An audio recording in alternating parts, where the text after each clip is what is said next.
On behalf of my colleagues in the Institute for Faith and Learning, it's my great pleasure to welcome you to the 2015 Baylor Symposium on Faith and Culture, this year devoted to the spirit of sports. My name is Darren Davis, and since 2008, I have served as director of the Institute for Faith and Learning. I also have a teaching role at Baylor's George W. Truett Theological Seminary. On behalf of my colleagues, I want you all to know just how thrilled and delighted that we are that you have come to join us. The response to this conference has been most heartening. We will have, over the next 3 days, some 120 presentations that are offered by a very diverse group of people: scholars and teachers and athletes and coaches and athletic administrators and chaplains and journalists and commentators and plain lovers of sports.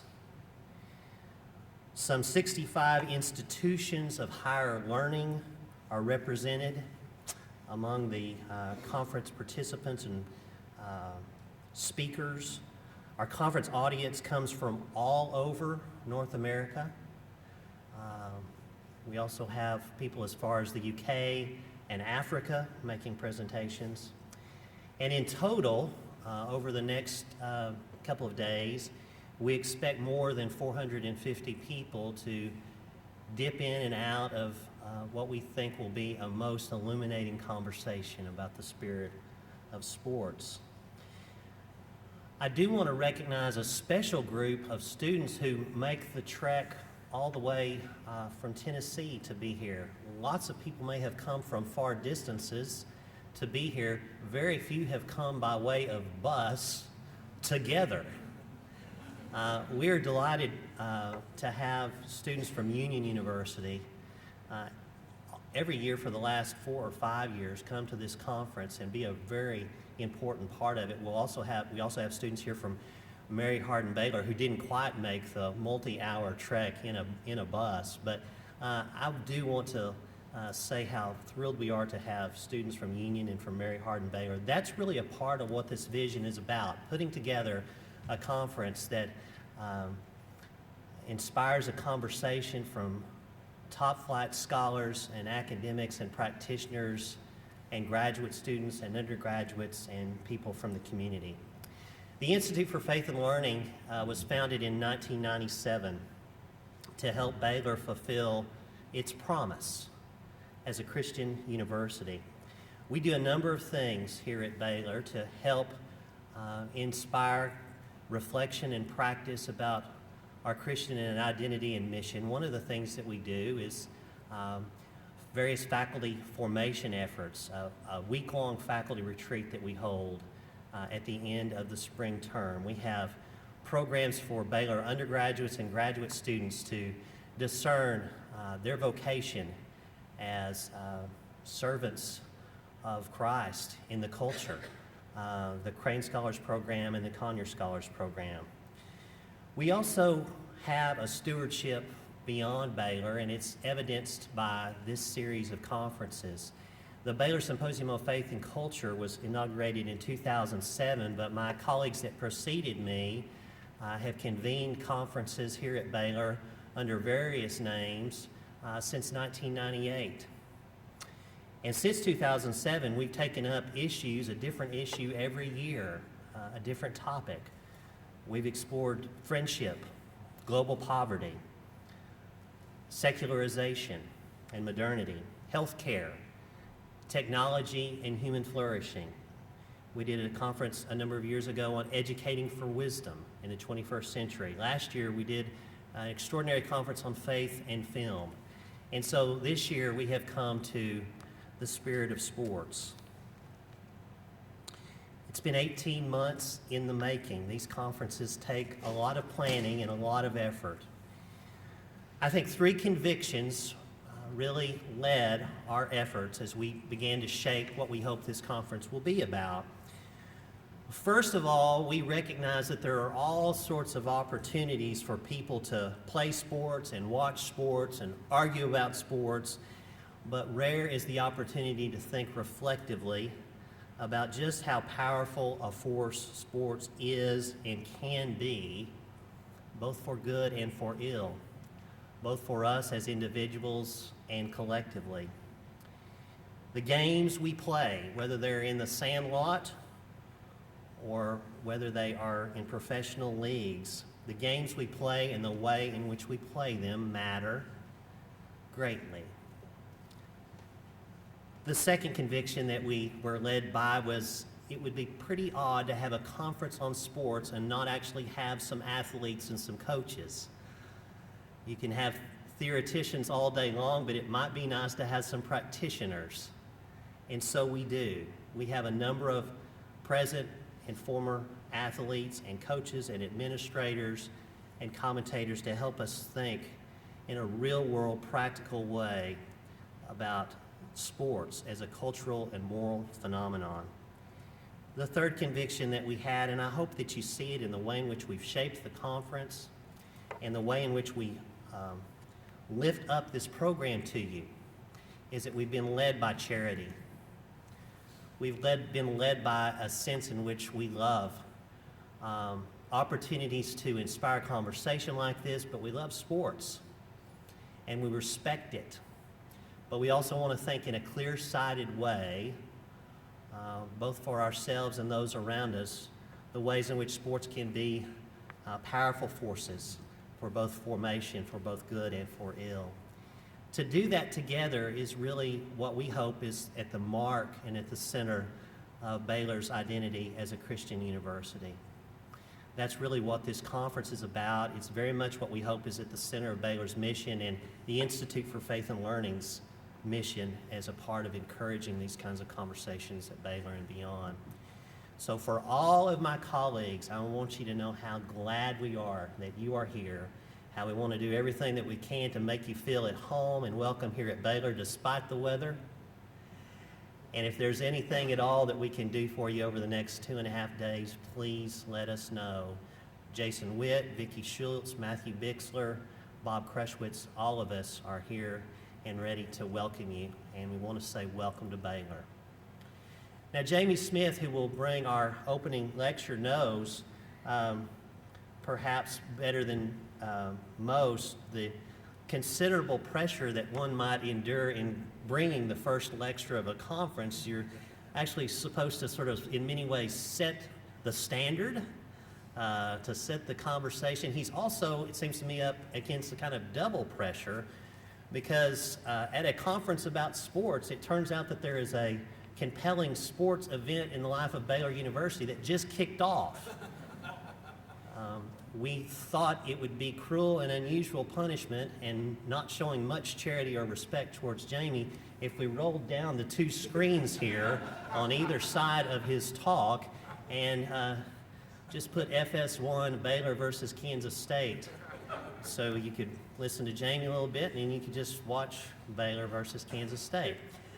We won't do that. We're thrilled and delighted that Jamie Smith is here. James K.A. Smith holds the Gary and Henrietta Biker Chair in Applied Reformed Theology and Worldview at Calvin College. He also serves as a research fellow of the Calvin Institute of Christian Worship, a senior fellow from Cardis, and is an editor of Comment.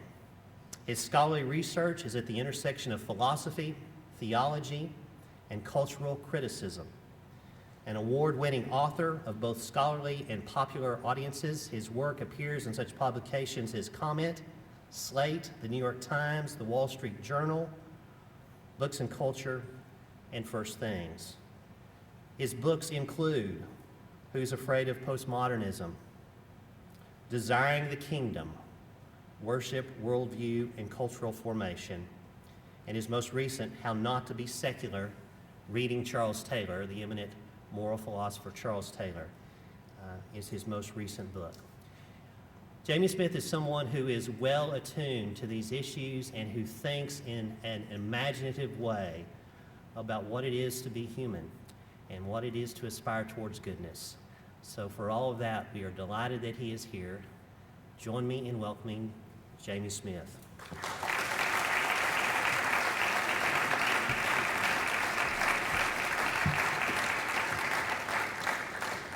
Thank you so much. It's a pleasure and an honor to be here. Darren said, we're not going to put the game on the screen. He said, if you could just speak for only 15 minutes, however. It really is an honor and a pleasure. Thank you so much for the honor of the invitation and for the hospitality of the Institute. What a fantastic event. I just love the energy of the undergraduates being here. I just think that's such a beautiful thing that this becomes a pilgrimage point for undergraduates to come and think together with scholars and practitioners. It's a beautiful, and it's clearly become a tradition. I think that's wonderful. Where I come from in Grand Rapids, Michigan, if you show up here when your team is playing football on TV, we call you the elect, right? So you guys are in. We know you've passed the test. We know that you're serious. The reprobates are the ones watching. My topic for tonight is what I'm calling On Temples, Stadiums, and Fabulous Theologies, an Augustinian take on the games we play. Let me begin by taking you to a scene in the novel Infinite Jest that is quintessentially David Foster Wallace. Surrounded by the vistas of the Arizona Mesa, Agent Steepley meets someone named Remy Marath, a member of the Quebec separatist group, the Wheelchair Assassins. Almost immediately, their conversation turns to matters of love. Initially, this is the romantic love that launches ships and starts wars. It's Agamemnon and Helen, it's Dante and Beatrice, it's Kierkegaard and Regina. Not surprisingly, given their roles, however, as federal agent and terrorist, this morphs into a conversation about the power of nationalism, which only encourages Marath to return to a common trope. Here's the snippet of the conversation that interests us. And I always have to resist the temptation, so Marath is this French Quebecois, and as a Canadian, I immediately want to speak in René Lévesque kind of accents. I'm going to resist that. Your USA word for fanatic, do they teach you it comes from the Latin for temple? It is meaning literally worshiper at the temple. Here we go again, Steepley said. As if you will give the permission, does this love you speak of, Monsieur Tyne's grand love, it only means the attachment. Tyne is attached fanatically. Our attachments are our temple, what we worship, no? What we give ourselves to, what we invest with faith. Steepley made motions of weary familiarity. Here we go. Marath ignored this. Are we not all of us fanatics? I say only what you of the USA only pretend you do not know. Attachments are of great seriousness. Choose your attachments carefully. Choose your temple of fanaticism with great care. You are what you love. While this conversation unfolds between government agents and revolutionaries and takes place on a political terrain, in fact, this scene in Wallace's Infinite Jest that evokes the religious dynamics of fandom follows immediately on the heels of a much more common scene in the novel. It's the rigors of the tennis novitiate at Enfield Tennis Academy. This cloistered, formative community is overseen by one Gerhard Stitt. The narrator tells us, like most Europeans of his generation, Stitt had been anchored from infancy to certain permanent values, which, yes, okay, granted, maybe admittedly have a whiff of proto-fascist potential about them, but which do, nevertheless, anchor nicely the soul and a course of life. This is the inheritance of his education, he tells us, from pre-unification gymnasium, under the rather, quote, Kanto-Hegelian idea that junior athletics was basically just training for citizenship.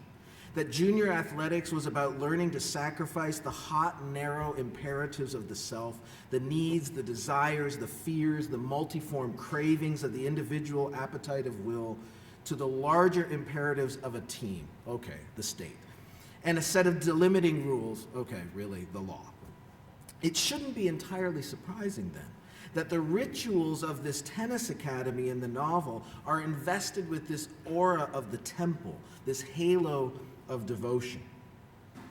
But perhaps what's even more interesting is when David Foster Wallace invokes this intersection of athletics and religion in his nonfiction. While his writing on the phenom Roger Federer has garnered much attention, let me draw your attention to a provocative essay on the little-known U.S. tennis pro Michael Joyce. I think the only reason anyone remembers Michael Joyce now is because David Foster Wallace wrote an essay on him. He once made it to the ranking of 64th in ATP rankings. In a dense footnote, Wallace hones in on Joyce's identity, and he says this: tennis is what Michael Joyce loves and lives for and is. It's the only thing he's devoted himself to, and he's given massive amounts of himself to it, and as far as he understands it, it's all he wants to do or be. Then, evoking the themes of free will and determinism that were, it turns out, the focus of David Foster Wallace's undergraduate philosophy thesis, Wallace raises this really interesting question about choice and devotion. He says this: because he started playing at age 2 and competing at age 7, and had the first half dozen years of his career directed rather, shall we say, forcefully and enthusiastically by his father, it seemed reasonable then to ask Joyce to what extent he chose to devote himself to tennis. Can you choose something when you are forcefully and enthusiastically immersed in it at an age when the resources and information necessary for choosing are not yet yours?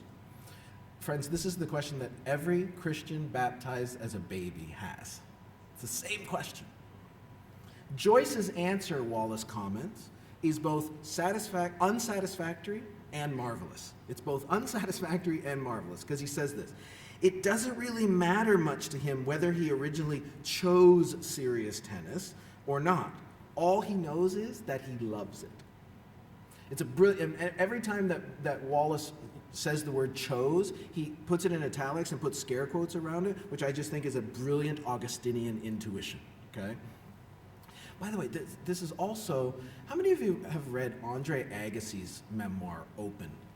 Best sports memoir ever. And it's exactly the same narrative arc, from being thrown into a game and maybe even hating it, to on the last page, he doesn't want to leave the court because he loves the game. You can see this love in Joyce's eyes, Wallace says, and you can feel a certain awe in Wallace's description, and maybe even just a hint of jealousy. And then he evokes this parallel. He says, it's the sort of love you see in the eyes of really old people who've been happily married for an incredibly long time. Or in religious people who are so religious they've devoted their lives to religious stuff. This is the extent of Wallace's theological vocabulary. It's the sort of love whose measure is what it has cost, what one's given up for it. Whether there's choice involved is, at a certain point, of no interest, since it's the very surrender of choice and self that informs the love in the first place. Let's remember, we're talking about tennis here, right? But notice, in doing so, we've already entered the temple, so to speak. The court and the field are terrains of devotion, whose aspirations are described here in religious tones, whose rituals draw temple-going fanatics. Is it any wonder, then, that Hubert Dreyfus and Sean Kelly, in that postmodern effort to retrieve paganism they call all things shining, look to sports for salvation?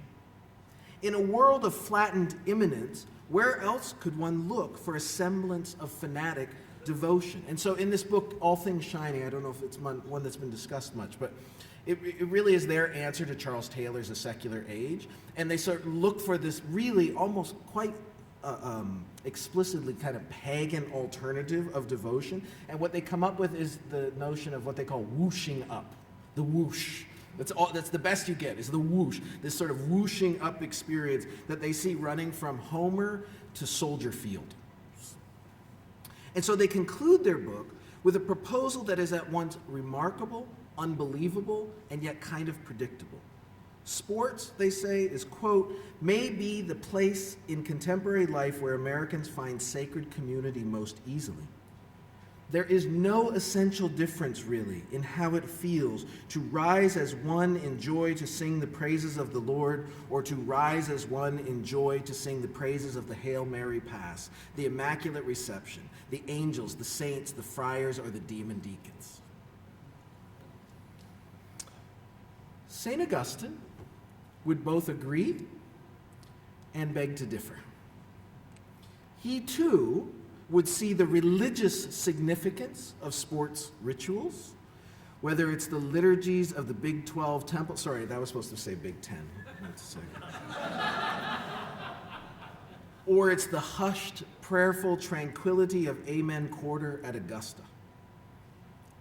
But Augustine would note a pretty essential difference between the rites of the arena and the sacramental rites of the body of Christ, since the point isn't just the whoosh, but who and what you love. So Wallace was exactly right. You are what you love, which is why what you love constitutes a pretty essential difference.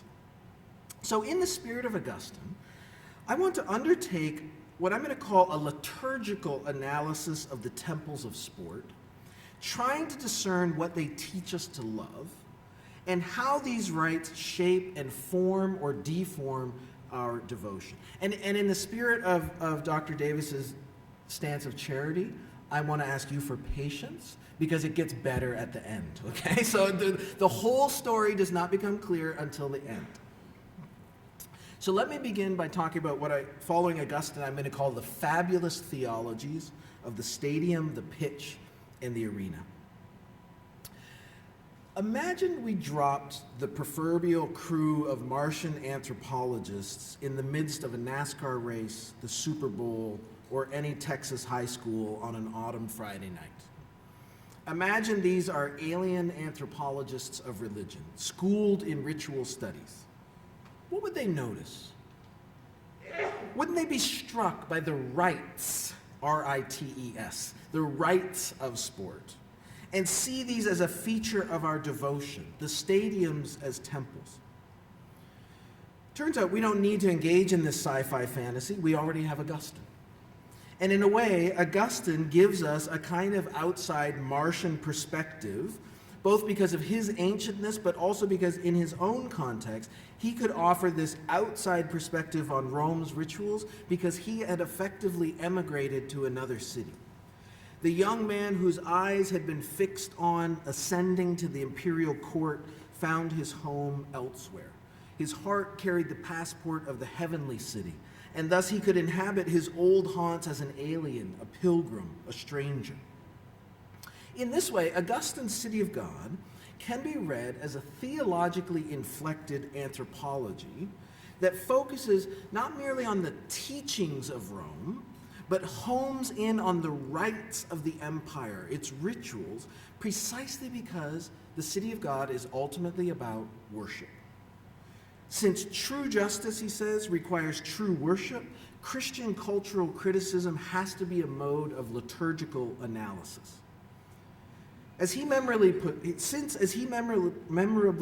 it, quote, a people, a republic, a commonwealth, if you will, a people is the association of a multitude of rational beings united by the common objects of their love. Right? A people, a polis, a kind of a tribe, a republic, a commonwealth, is a people who are united by the common objects of what they love. And since that's true, he says, it follows that to observe the character of a particular people, you need to examine the objects of their love. And if you want to see what a people loves, he says, look at what they worship, what they devote themselves to. So a critical analysis of civic virtue is a liturgical analysis of the rituals that train a people's loves. The liturgies of a culture are the embodied scripts, we might say, that form our loves and shape our devotion. Rome, of course, is really just one outpost of what Augustine calls the earthly city more generally, a city whose founding is coincident with the fall, not with creation. The earthly city is defined by a disordered love that manifests itself as what he calls the libido dominandi, this lust for domination, that is bound up with a self-interest. So if, contra Dreyfus and Kelly, there is an essential difference between the liturgies of the heavenly city and of the earthly city, it's found by discerning their telos, their ends, the objects of their love.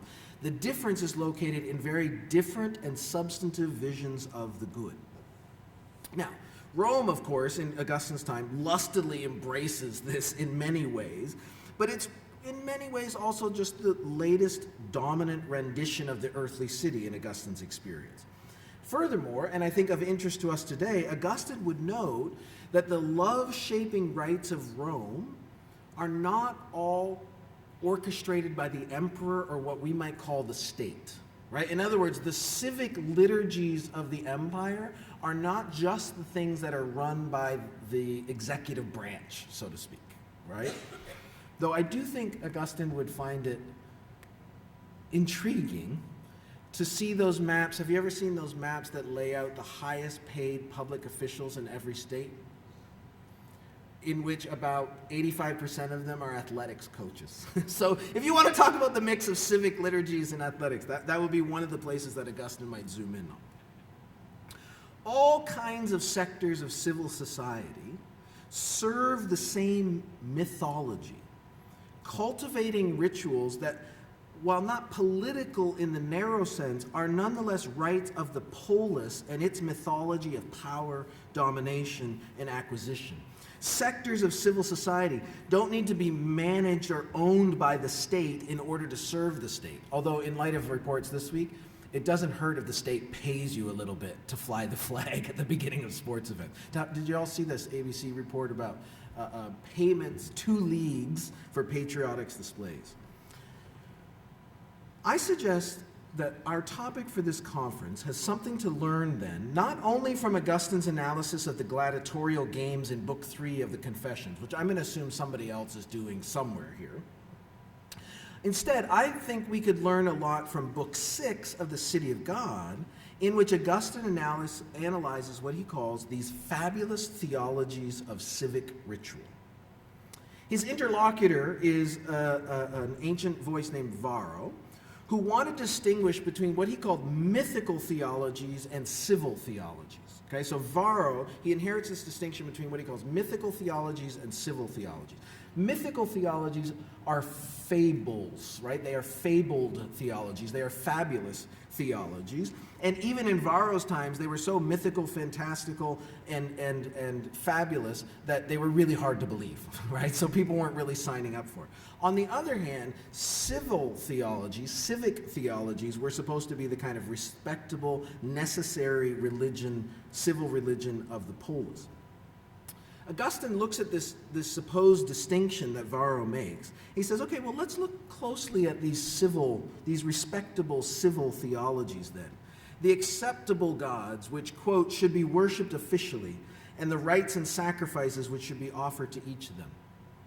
When you do, he says, you'll find that this distinction becomes less and less tenable, that the fabulous and the civil kind of bleed into one another, that the gods of the Republic demand sacrifices too. They demand that we love rival gods. If you're looking for the liturgical rites of fabulous civil theologies today, is there anywhere more obvious than the stadium, the arena, the track? By the track there, I mean the NASCAR track, actually. I'm not so convinced that the 400-meter track is necessarily caught up in this. But the question to bring to, by the way, we are having question and answer time afterwards, so you are most welcome to push back on this, okay? And remember, I'm Canadian, so you can just take all of this with a grain of salt. The question to bring to these liturgical sites is not whether we idolize our teams or players, though that could be a fair concern. Granted, sports itself, I guess, could become its own kind of telos. Mark Hamilton, in a different work, Thinking About Augustine in Sports, is surely right when he points out that, quote, we allow athletics to dictate to us what school districts we will live in, what jobs to hold, how to spend our leisure time, whom we marry, what activities we place our children in, how we will spend large sums of money, or with whom to socialize. It reaches into every nook and cranny of life. We give it power over us. But I want to ask the question Augustine brought to those fabulous civil theologies. What do these secular cathedrals teach us to love? What are they enticing us to devote ourselves to? Well, there's good reason to consider the rabid tribal devotion of team identity. That's less my interest at this point. I'm more interested in how the stadium is enfolded into our civil theologies and becomes sites of what Michael Hanby has called the military entertainment complex, a powerful cultural machine that generates stories, images, and paeans to bravery, sacrifice, and devotion to the national cause, choreographed with bodily movements in contexts that are deeply affective. These material, tactile rituals are formative precisely because they are material, because they get hold of our passions through the body. They seep into our imaginary. Such formation is less the fruit of a civics class and more the fruit of repeated rituals, daily, weekly, annual. They present powerful, moving portrayals of an ideal that then seeps into our bones. Consider the rituals, for example, that constitute the opening of a professional sporting event, such as an NFL football game or a NASCAR race, even if only viewed on television. And by the way, as I was prepping later this afternoon, I was thinking, somebody can tell me this, and this could be a point of conversation. I would love to contrast the opening rituals of our professional sports with, say, European soccer, and how that works in the Bundesliga or something like that. In a massive, so let me try to give you a little bit of a liturgical description of a scene that is very familiar to all of us. In a massive space, thronging with people, eager for the beginning of the event, a crowd of 100,000 people can be brought into remarkable placidity by the exhortation, please stand for the national anthem. Like parishioners who know all the motions of the Mass by heart, these fans instinctively and automatically rise together. They remove their caps and many place a hand over their heart as an artist or group sings a rendition of, again, Canadian, one of the world's most affecting national anthems, laden with military themes, such that those singing it are transposed into battle, the identity of the nation being wrapped up in its revolutionary beginnings and legacy of military power.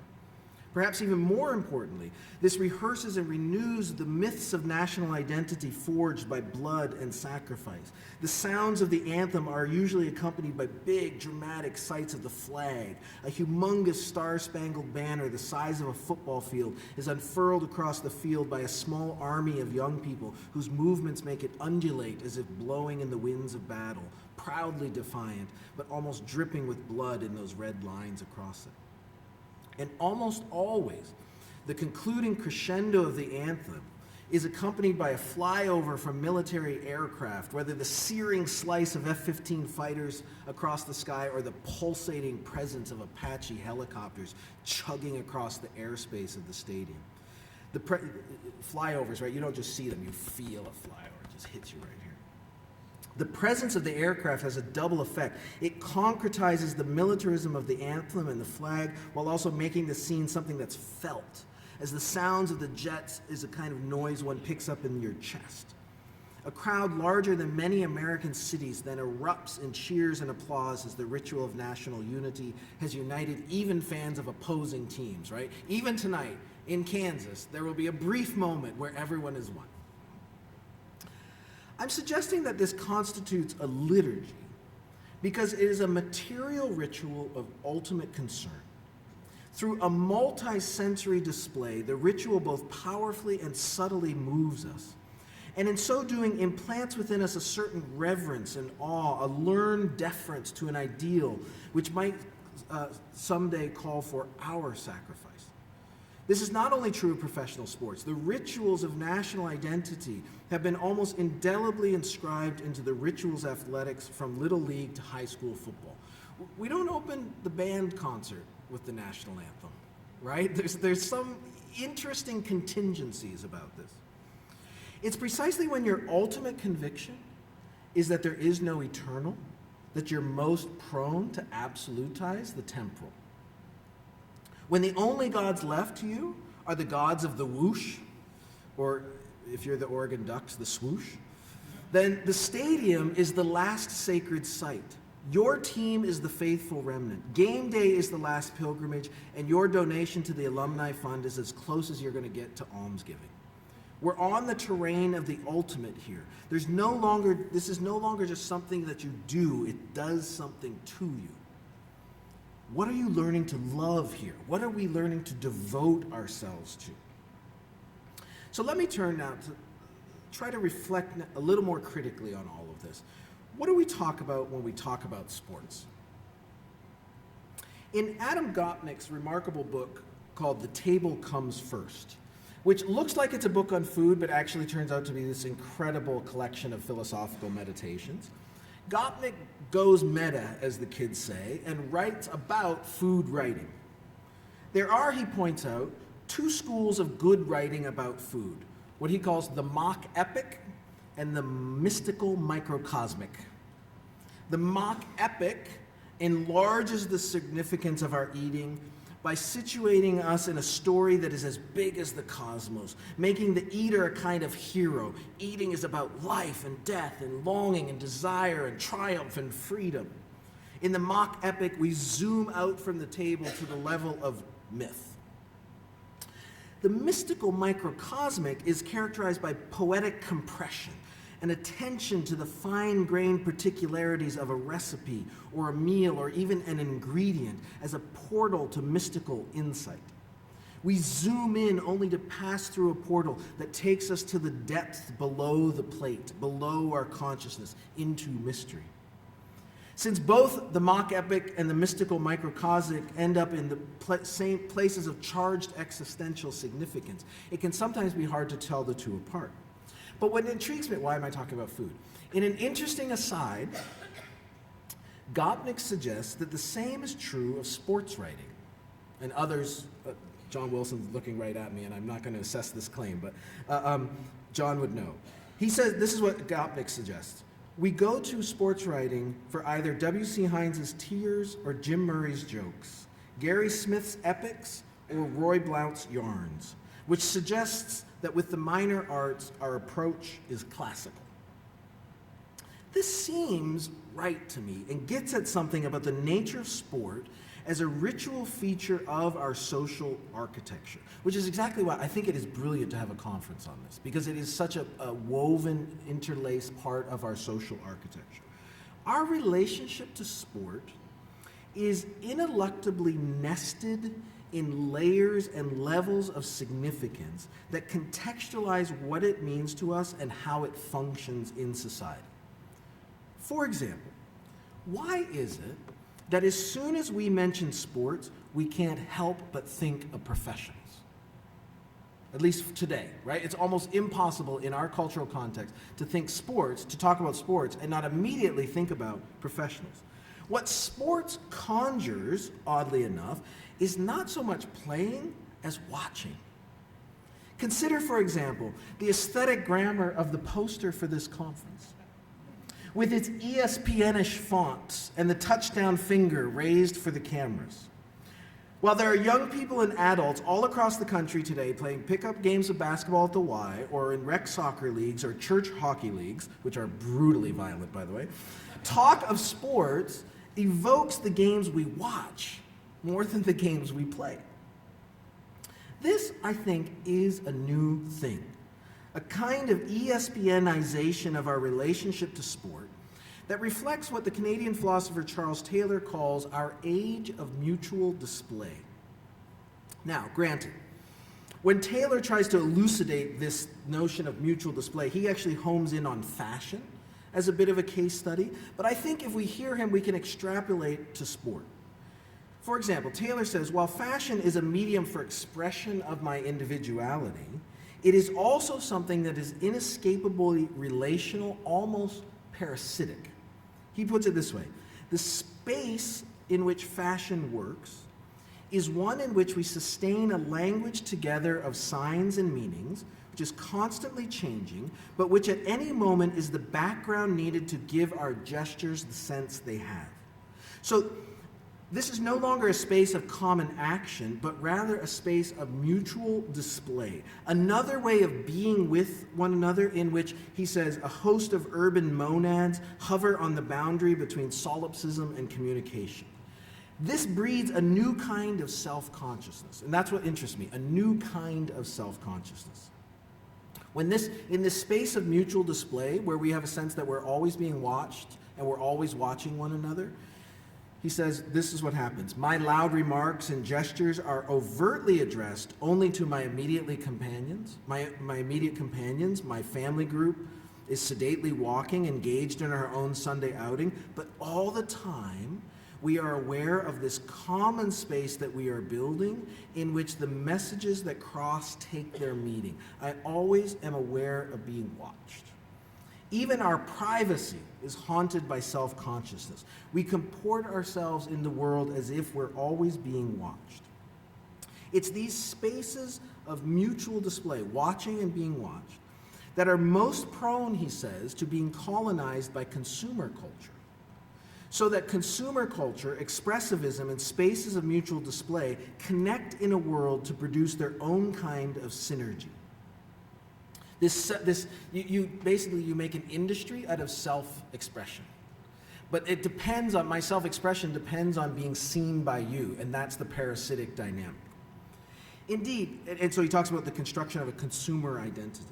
Indeed, this construction of a consumer identity, which has to feel like it's chosen, right? Otherwise you get the ridiculous, the kid who has his skateboard and he has anarchy written across the back of it, but his mom paid $150 for it. And it's like every other skateboard that says anarchy on it that everybody else's mom bought, right? It has to feel like it's something that's chosen, that trumps other identities, especially collective identities like citizenship or religious affiliation. And then Taylor, who admittedly sounds a little bit like the old man here, puts it this way. There's still a good insight.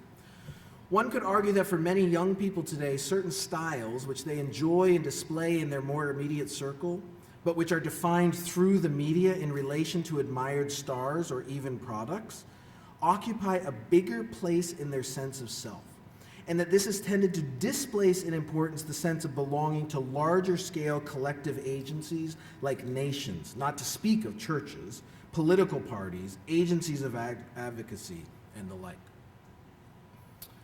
But interestingly, teams have an enduring collective identity, perhaps precisely because they are so amenable to the kind of corporate co-option Taylor notes.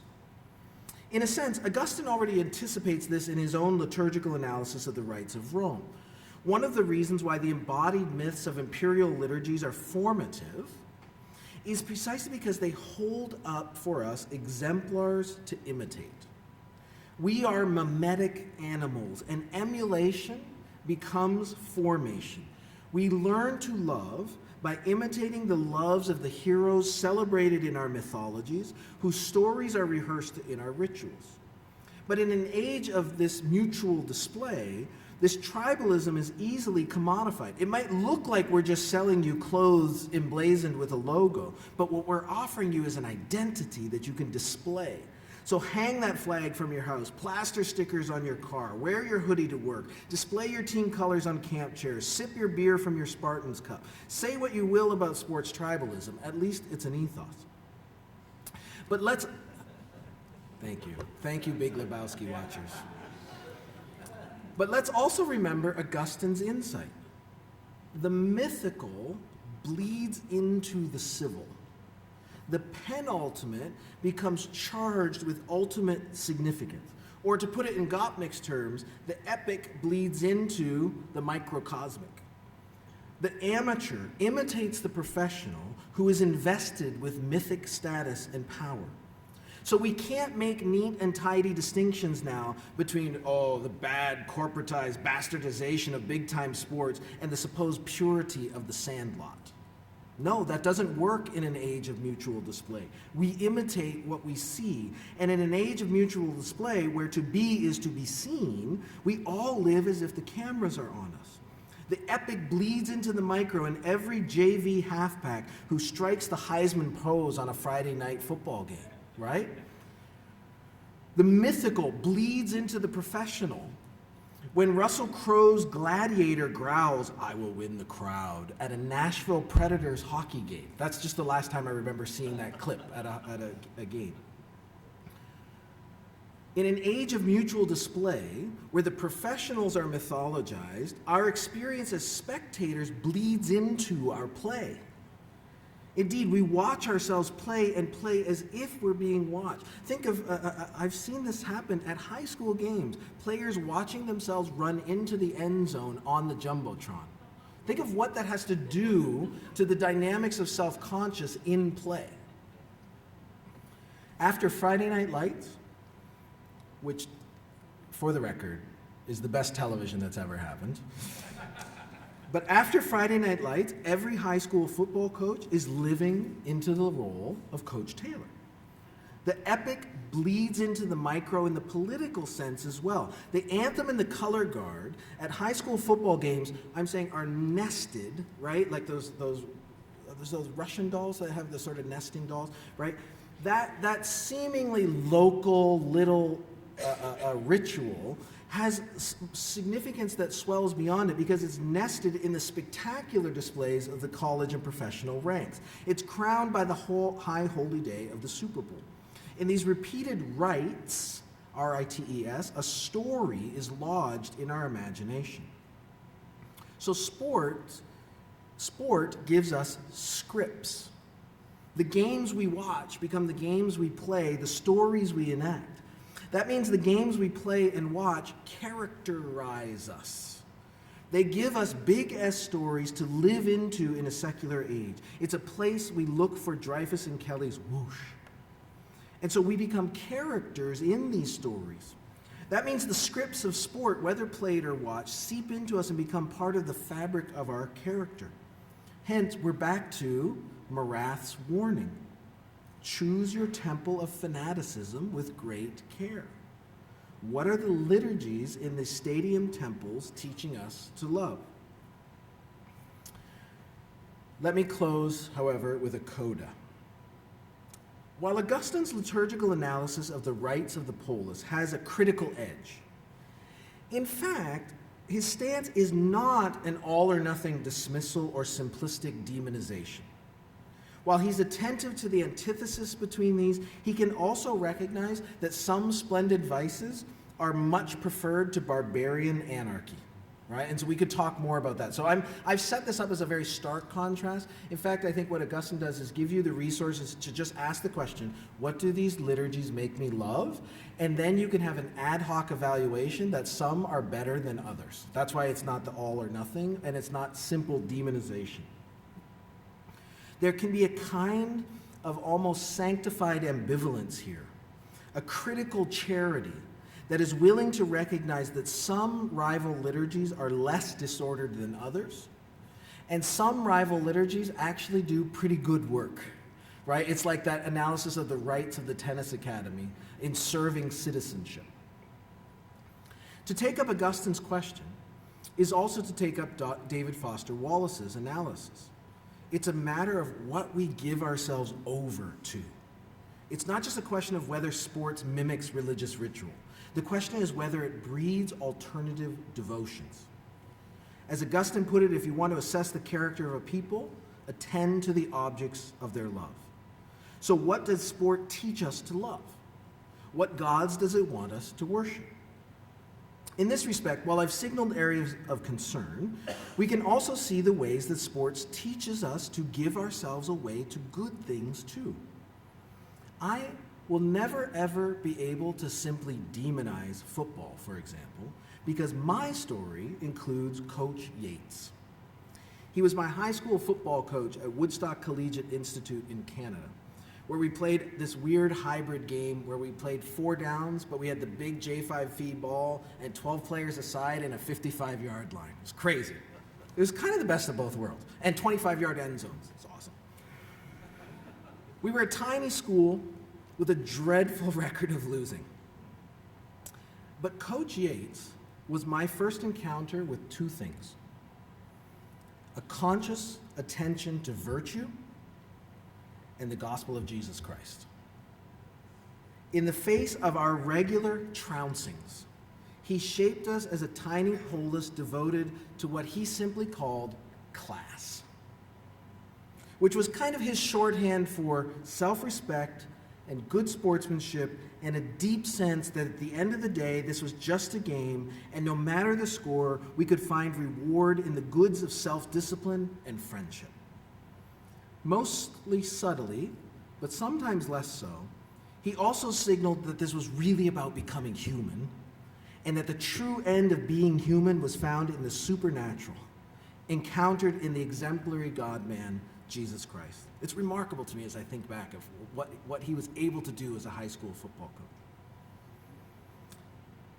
And I wasn't, I don't want to cry, but I wasn't raised in a Christian home and came from a really, really terrible, broken environment. And this was a first sort of really significant father figure in my life who cared enough to challenge me, but also to bear witness.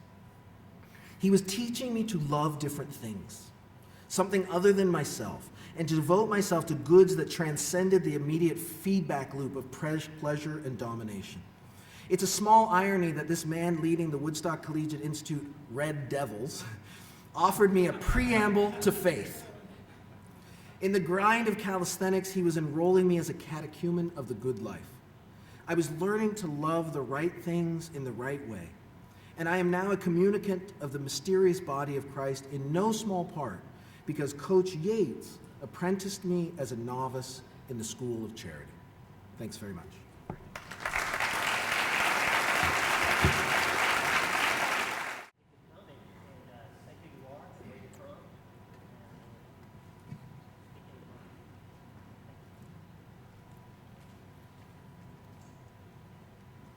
Professor Smith, thank you. Is this working?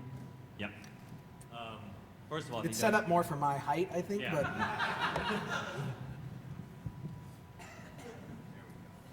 Great. Thanks for a wonderfully entertaining talk. I didn't expect, but was totally delighted that you hit on Lebowski, David Foster Wallace, Augustine, and sports all in one. That was wonderful. great. Basically, long story short, I'm your Bundesliga guy.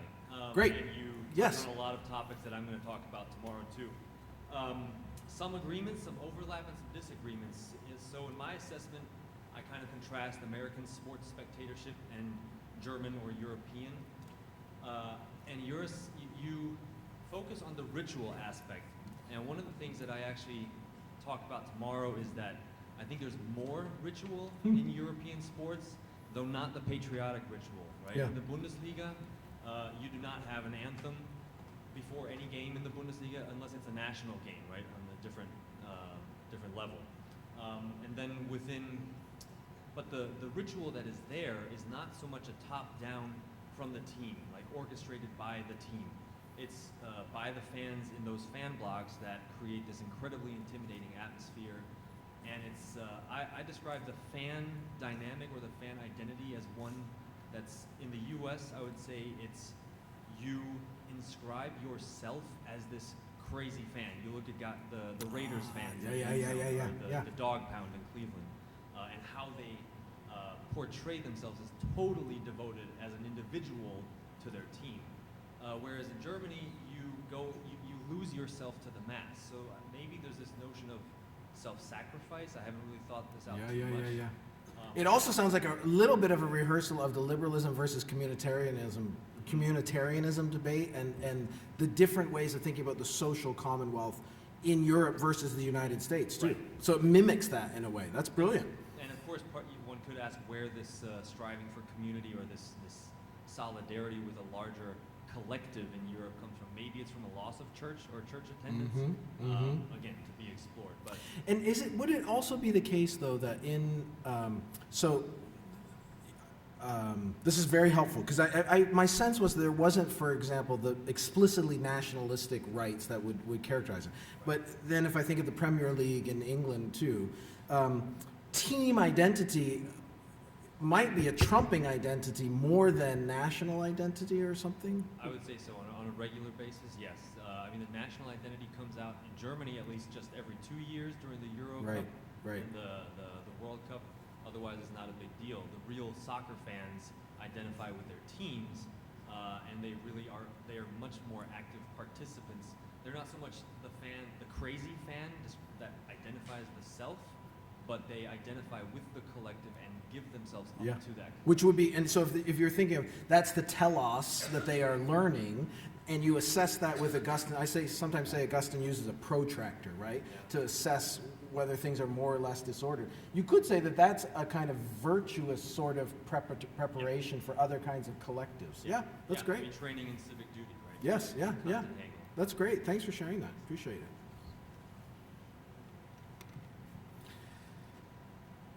If you all just check your score of the K-State game, can we then have a conversation? Is that...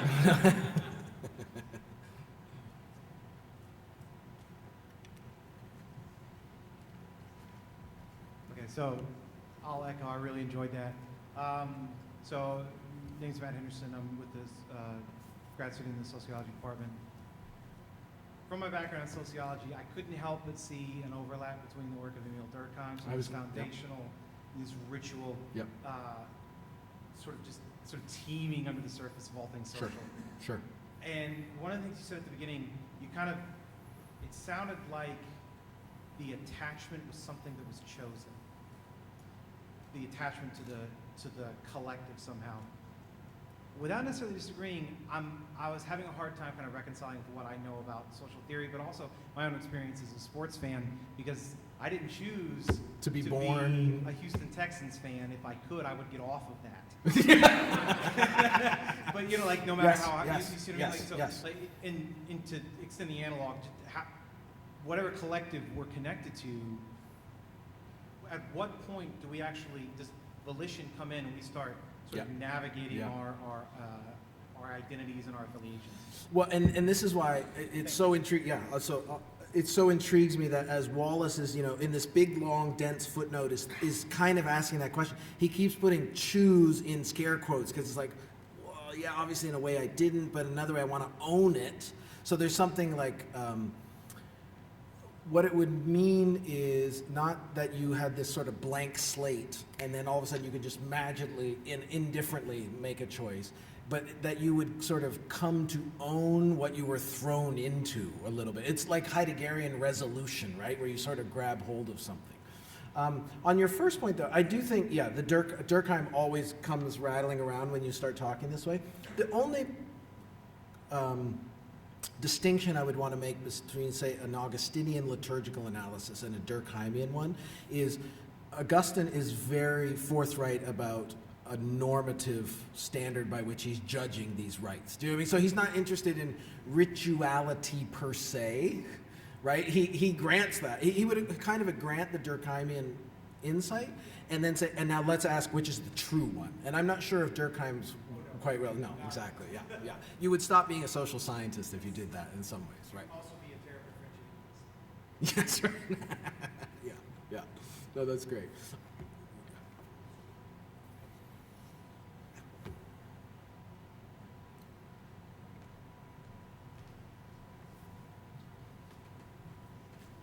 Thank you very much. John White, Baylor University. Okay, so Oh, you're John White. Oh, nice to meet you. I want to put two thoughts together. So talk out loud for a second, then there is a question. Okay, so taking this idea of doxology, that everything kind of goes out from God, returns from God, from Aquinas, the medieval idea there, exus et rebus. And then my fear is that if one can make an argument that the impulse to play is supposed to return back to God, it's a basic good, as some people would say, that when it has come to this earth, so to speak, as far as creation, a construct from humans, right? But the impulse is from God, that there's a thoughtlessness, especially among Christians, that's keeping it from going back to God. And to add to that, Echo in Travel and Hyper Reality talks about that there's one thing that you could never do on a Sunday, and that is stop a soccer game in Europe. He said what's happening is this kind of combination of man being fused with sport. He has the homo sportivus, he calls it, and there's this idea of social cement, maximum cement, where you can't leave that. They're just so, they can't even begin to kind of get back to some kind of reaching for some transcendent. My fear is that you've given us these categories, but as I look at Christians, there's just the banality of this, that they don't want to be told the very thing that you're talking about. So how do we, it's like the prodigal That's son. half my life. But It's the prodigal son. The prodigal son has to go out and come back, Yep, right? yep, But they're yep. staying out there. Yes. And again, I'm recognizing, Yes. I'm not trying to say it's all evil, demonizing Right, whatsoever. right, So, right. I don't know. Maybe I wonder. No, stick here because I wonder if. I mean, what I haven't done here, and yet I would assume behind it, is something like what you just sketched, which is a good creational affirmation of the impulse to play, right, and so on. And I think you could do that in a very Augustinian way. Maybe there needs to be more of that work done first to then bring people to a place where they could hear something like this Augustinian critique without that sounding like you can't do anything fun on Sunday afternoon, or do you know, like maybe this would be heard as a kind of just pure anti-sports legalism if you haven't first articulated that more positive, constructive vision. I just think it's so messy. And I think what this conference is getting at is that sport, games are never just a siloed reality, right? They are woven into all of these social networks and so on. And I think part of what you're naming is we are so immersed in and take the status quo for granted that we don't realize how much we have absolutized certain disordered, what could be good things if they were rightly situated in a full life, but we take them and we sort of blow them up. And that's what makes them sort of overwhelming. But I think people are not. Yeah, I mean, I think I haven't even touched really on the dynamics of youth sport here, but that's a real pressing sort of reality, right? That to ask families, what does a faithful household look like in a world where the Little League wants everything, right? Or hockey, minor hockey in Southern Ontario, it wants your firstborn child, and half of your salary. So yeah, there's I'm with you, and you're doing, you and others are doing that work at building that constructive piece. You'll have more experience of what works to pierce through that for people, I guess. Yeah. Thank you. Sort of following right on there, thanks Jamie for the critique, and just a resource, more of a comment than a question. Great. Just a resource. I don't know if you've had a chance to look at the famous Homo Ludens by Huizinga, and he talks a good bit about culture and takes an anthropological spin, but touches briefly on the concept of delight and mentions, I think, from the book of Proverbs. So there is this notion in terms of constructive Christian theology of play, that the notion of delight. Sure. And I didn't hear anything in your talk about how playing the games themselves, within the games. You talked about your coach at the end there at the outside, but within the games themselves, is there delight in this free space of play? This is a big part of, I think, Huizinga's analysis. So the phenomenology of actual play within the boundaries of the game, I think, could be a really interesting spot to develop this. That creational norm, if you want to call it that, of positive delight within the game. So just that's great. It's one of those works you see. I feel like I got a similar set of intuitions through one of my teachers named Cal Seerveld, who was drawing on Herman Dooyeweerd, who got the same thing, that you have this kind of natural impulse, and there's a kind of joy that is found in losing yourself in that play. It's interesting, I do feel bad about how sort of negative or critical this sounded, because the fact is, I don't have a ton of use for pro sports, but I love golf. I love seeing it. And one theme, I don't know if others of you have intuition about this. I had a footnote in here about the sort of extreme sports or X Games kinds of sports, which it strikes me have not been caught up in the same webs of sort of patriotism, nationalism. Is that true? I mean, I don't know. There's no national anthem at the X Games, right? That would seem very uncool to me. And by the way, also note, I'm not saying the national anthem is a bad thing. I'm just asking, how did these things get overlapped, and how did the layers come to be like that? And there is something intriguing about the kind of play that characterizes X Games kind of stuff. Same time I was playing football, I rode freestyle BMX half pipes quite competitively. And there were two totally different worlds, just absolutely different worlds, both with their own sort of delight. Now, I actually think there are more temptations. What do you learn? If you ask, what are you learning to love? There is a kind of pretty powerful latent individualism that I think is at work in the extreme stuff. Anyway. Here comes Brian to set me straight. Yeah, we never see each other in Grand Rapids. Oh, Brian Bolt, Calvin College. I didn't know you play golf. That's fantastic. Yeah, So no, I'm not gonna play with you because you're really good. Whatever.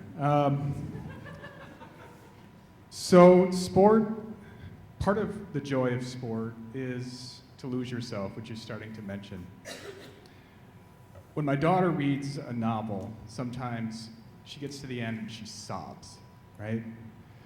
And John Green novels. Pardon me? John Green novels. Exactly, Yes. John Green novels. She gets offended when I say it's just a book, right?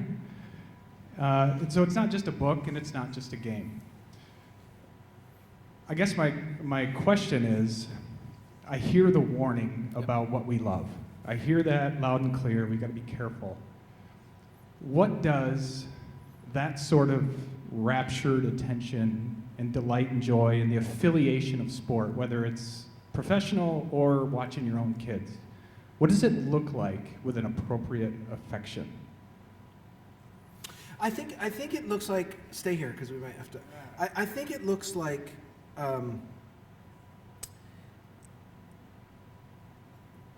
let me try this out. I'm just thinking out loud here for a sec. Okay, so Kierkegaard says you can see somebody walking down the street and the knight of faith looks exactly like the aesthete sometimes. Do you know what I mean? No, I'm not going to go with this analogy.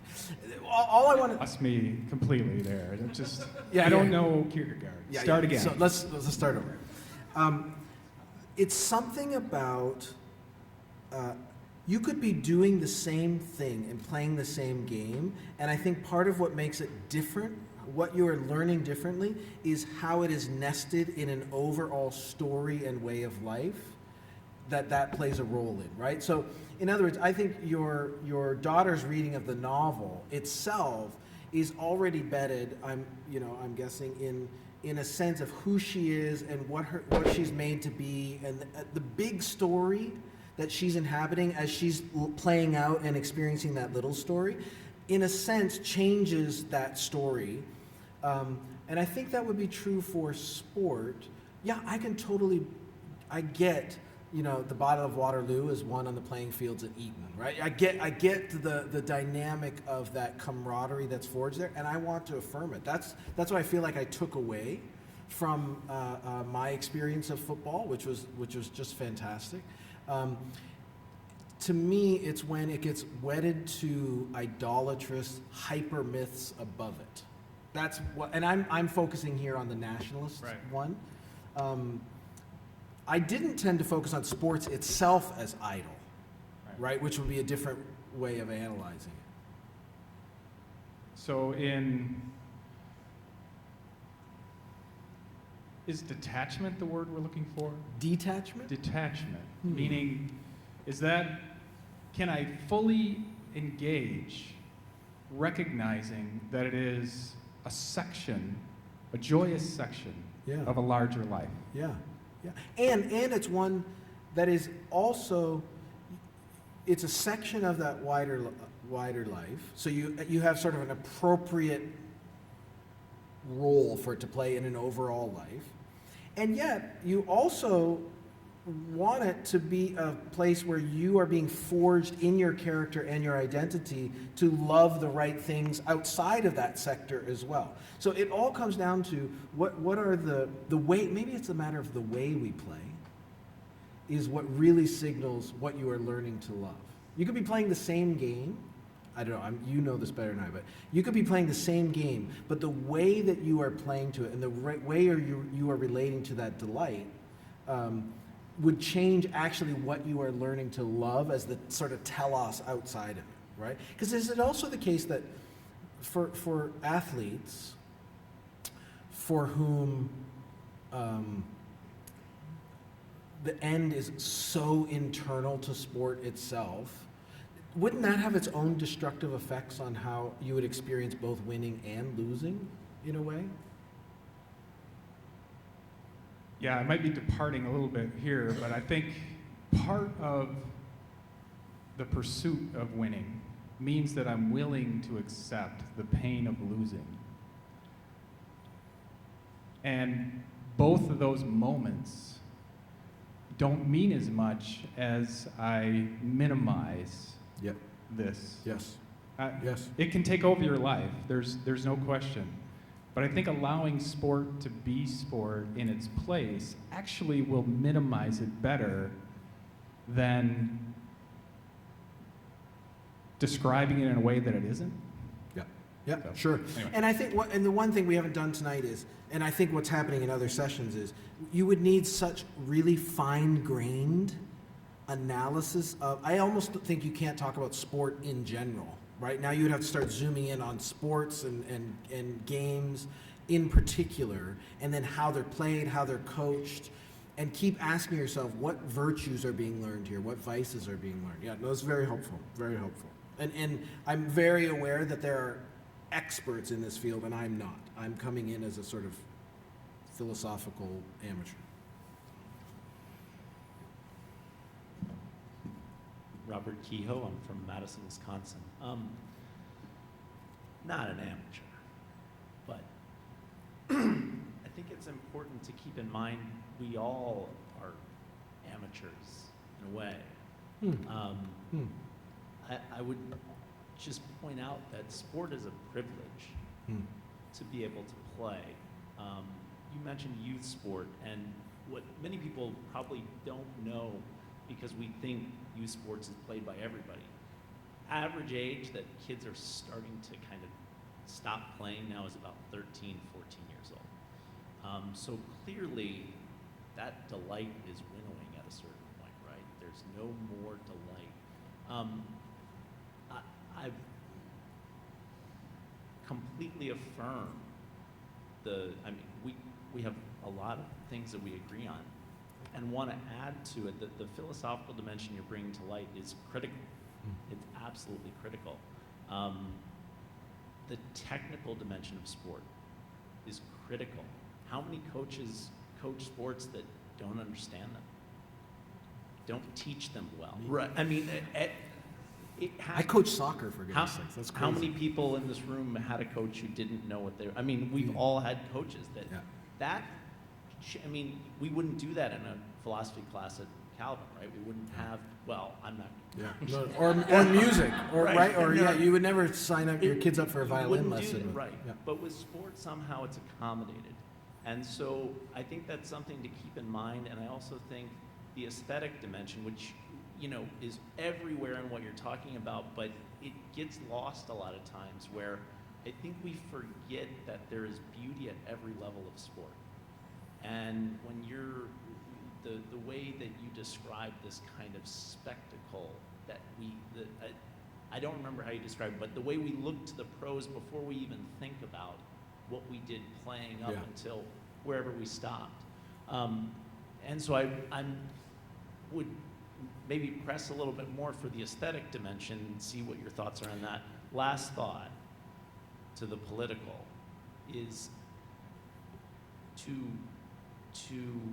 show what we love, sometimes we have to say no to things. And I would just give my parents as an example. I loved nothing more than playing soccer as a kid and wanted to play college, and all the parents around my parents would say, well, they have to be in this, they have to be in that. And my parents said no, and everybody would have said, well, your kids will never amount to anything as athletes. Yeah. Well, all of my parents' kids played college sports, Yeah, right? interesting. Because my parents said, you want to play? there's the yard. Yeah. So yeah. I think that all of these dimensions are so critical. The one I'd ask for a little bit more from you is really the aesthetic.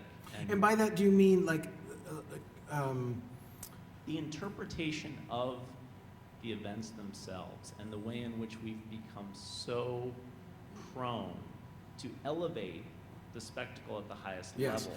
And I would say, because part of the aesthetic of sport is, to me, I mean, when you see, what would be an example where you just see, well, actually, you know, David Foster Wallace's essay on Federer is a great example of this, where he talks about the liquid grace of Federer's forehand.